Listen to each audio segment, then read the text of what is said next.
ഈ നന്ദിയുള്ളവരാകുക എന്ന് പറഞ്ഞു കേട്ടിട്ടില്ലേ? ശരിക്കും നമ്മൾ നന്ദി പറയുക എന്ന് പറഞ്ഞാൽ, ഒരു താങ്ക് യു പറയുക എന്ന് പറഞ്ഞാൽ നമ്മളെപ്പോഴും മനസ്സറിഞ്ഞാണത് പറയുന്നത്. നമ്മൾ മനസ്സ് നിറഞ്ഞ് നമ്മൾ പറയാറുണ്ട് താങ്ക് യു. ഈ താങ്ക് യു എന്ന് പറഞ്ഞ വാക്കിന് ഭയങ്കര ഒരു പവർഫുള്ളുണ്ട്, ഒരു പവർഫുൾനെസ് ഉണ്ട്. അതേപോലെ ഒരു ഹീലിംഗ് എലമെൻ്റ് അതിനകത്തുണ്ട്. നമ്മൾ എന്തെങ്കിലും ഒരു കാര്യം നമ്മുടെ ജീവിതത്തിൽ നമുക്ക് നല്ല രീതിയിൽ നടന്നു കഴിയുമ്പോൾ നമ്മൾ താങ്ക് യു പറയണം. മീൻസ് ചെറിയ കാര്യം തൊട്ട് നമ്മളിത് പറഞ്ഞ് ശീലിക്കണം. അങ്ങനെ പറഞ്ഞ് ശീലിക്കുമ്പോൾ അത്തരം നല്ല നല്ല കാര്യങ്ങൾ നമ്മുടെ ലൈഫിലേക്ക് വീണ്ടും റിപ്പീറ്റഡ് ആയിട്ട് വരുന്നത് നമ്മൾ ശ്രദ്ധിക്കാൻ തുടങ്ങും. അപ്പോൾ ഗുണം എന്താണെന്നറിയാമോ? നമ്മൾ ചെറിയ ചെറിയ കാര്യങ്ങൾ കണ്ട് പെട്ടെന്ന് നമ്മൾ ഈ മൈൻഡ് ഡിസ്റ്റർബ്ഡ് ആകത്തില്ല.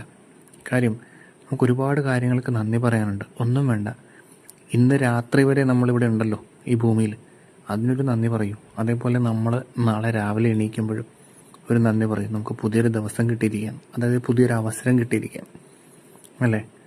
അപ്പോൾ എല്ലാവർക്കും നല്ലൊരു രാത്രി ആയിക്കോട്ടെ. Good night.